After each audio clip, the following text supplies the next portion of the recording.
मुंगेर में सड़कों पर जमा पानी से राहगीरों को हो रही परेशानी, जिससे नाराज होकर एबीवीपी के कार्यकर्ताओं ने एक अनोखे तरीके से जताया विरोध। सभी ने कीचड़ और गड्ढे में भरे पानी युक्त सड़कों पर कर दी धान की रोपनी। दरअसल मुंगेर में लोगों के द्वारा एक अनोखे अंदाज से विरोध प्रदर्शन किया गया, जिसमें जमालपुर धरहरा को जोड़ने वाली सड़क की हालत जर्जर की वजह से जल जमाव होने पर अखिल भारतीय विद्यार्थी परिषद जमालपुर इकाई ने अनोखा विरोध प्रदर्शन करते हुए सांसद, विधायक व जिला प्रशासन के खिलाफ सड़क पर ही नगर सामंत्री आदित्य कुमार की अगुवाई में धान की रोपनी कर विरोध जताया। एबीवीपी के कार्यकर्ताओं ने कहा कि बारिश के मौसम में सड़क चलने लायक नहीं है। धरहरा जमालपुर सड़क पर गहरे गड्ढे, कीचड़ और जल जमाव के कारण छात्रों व आम जनता का आवागमन बेहद कठिन हो गया है।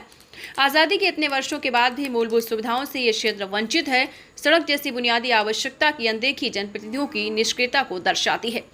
राष्ट्रीय कार्यकारिणी सदस्य विक्की आनंद ने कहा है कि बारिश में इस सड़क की स्थिति और भी बदतर हो जाती है। स्कूल जाने वाले बच्चों, बीमार मरीजों और आम राहगीरों को भारी परेशानी का सामना करना पड़ता है। बारिश में ये सड़क जल जमाव से भर जाती है, तो वहीं सूखे के दिन इतनी धूल उड़ती है कि राहगीरों को सांस की समस्या होने लगती है। ये विरोध प्रदर्शन इस बात का संकेत है कि अब केवल सोशल मीडिया तक सीमित नहीं रहना चाहते, बल्कि जमीनी स्तर पर बदलाव की आवाज बनना चाहते हैं।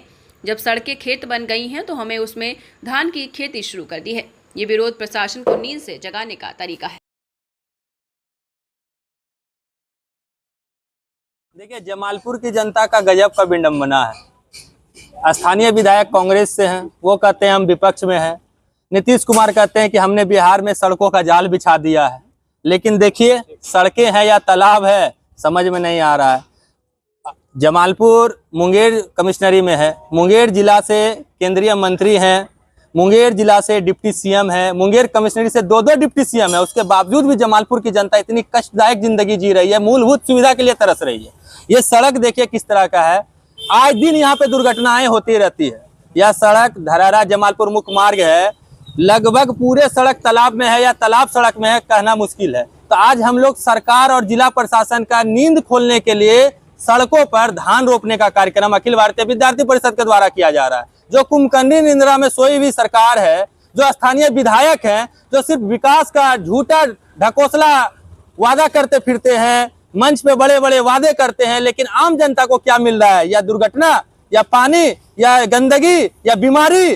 जब सड़कें सूख जाती है तो इतनी धूल उड़ती है कि उस धूल से न जाने कितने बुजुर्गों को बीमारी हो रही है। और जब बारिश होती है तो बीमारी, यहाँ मच्छर आ जाते हैं, कचरे फैल जाते हैं, दुर्घटनाएं घटने लगती है। तो इन सभी घटनाओं को ध्यान में रखते हुए अखिल भारतीय विद्यार्थी परिषद जिला प्रशासन की नींद खोलने के लिए आज यह कार्यक्रम कर रही है धान रोपने का, कि अब तो कम से कम जागो सरकार, अब तो कम से कम जनता की सुन लो।